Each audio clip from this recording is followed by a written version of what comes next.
የመጀመሪያ ልጄ ኦቲዝም ተጠቂ ናት። ቻናሉን ሰብስክራይብ በማድረግ ጀምሩ።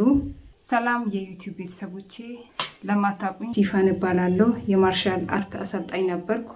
አሁን ላይ ትቻለሁ። ለምን እንደተውኩና ምን እንዳጋጠመኝ ልነግራችሁ ነው የመጣው። ምን አጋጠመኝ መሰላችሁ? የመጀመሪያ ልጄ ኦቲዝም ተጠቂ ናት እና በእሷ ኬዝ ነው ስፖርት ትቼ ወደ ቤት ተመልሻለሁ ማለት ነው።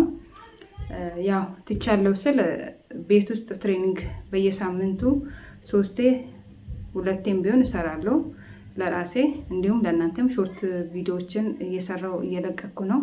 ገብታችሁ እንድታዩልኝ እላለሁ። ከሷ ጋር መዋል አለብኝ። አጋዥ አይቆይላችሁም። እንዲህ አይነት ልጅ ሲኖራችሁ የምታውቁት ታውቃላችሁ። እና አጋዥ አይቆዩም። የግድ እናንተ መንከባከብ አለባችሁ። አንዳንድ ደግሞ ጥሩዎች አሉ፣ እግዚአብሔር የሚፈሩ አጋዦች አሉ። እነሱን ደግሞ ለማግኘት በጣም ይከብዳል። እኔ አንድ ልጅ ነበረች፣ በጣም ጥሩ ልጅ ነበረች። ያው በጣም አግዛኛለች፣ እግዚአብሔር ይባርካት። ከጊዜ በኋላ ያው በራሷ ላይፍ ከኔ ጋር ሄዳለች። ካልጠበቅናቸው ምግብ የሚበሉባቸው አሉ። ምናልባት እኔ ያሳለፍኩትን ቻሌንጅ ሌሎች ሰዎች ደግሞ አሁን ላይ እያሳለፉ ያሉ ሊኖሩ ስለሚችሉ ያው ለነሱ መፍትሄ ይሆናል ብዬ ያሰብኩትን ሀሳብ ነው ይዤ የመጣሁት። እሱ ምንድነው? የመጀመሪያ ልጄ በ2 ዓመቷ ራሷን አትችልም ነበረ። አንገቷን መያዝ አትችልም። በአንድ ጎን ተኝታ ወደ አንድ ጎን እኔ ነበርኩኝ ሳዞራት የነበረው።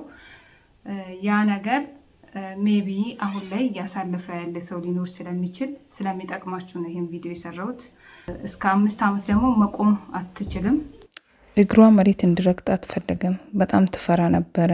በጣም ትጮ ነበረ፣ ወደ ላይ አጥፋ ማለት ነው። እግሯ እንዲዘረጋ አትፈልግም ነበር እና በእንደዚህ አይነት መልኩ ነው የሰራሁት። ሃይላንድ ቆርጣችሁ መጠቀም ትችላላችሁ። ቪዲዮ ላይ እንደምታዩት ተጠቀሙበት። እኔም በጣም ነው የጠቀመኝ። በነገራችን ላይ እዚህ ላይ ቪዲዮ ላይ ያለው ልጅ የኔ አይደለም፣ ይሄ ወንድ ልጅ ነው። የኔ ሴት ናት፣ ልጄ ሴት ናት። እና በእንደዚህ አይነት መልኩ እግሯን ወደ ላይ አጥፋ ነበር የምትይዘው። እሺ ብላት ረግጥም ነበር። በሰዓቱ ያው ቪዲዮ ስላላስኩኝ ነው በሌላ ልጅ ላይ የተጠቀምኩላችሁ።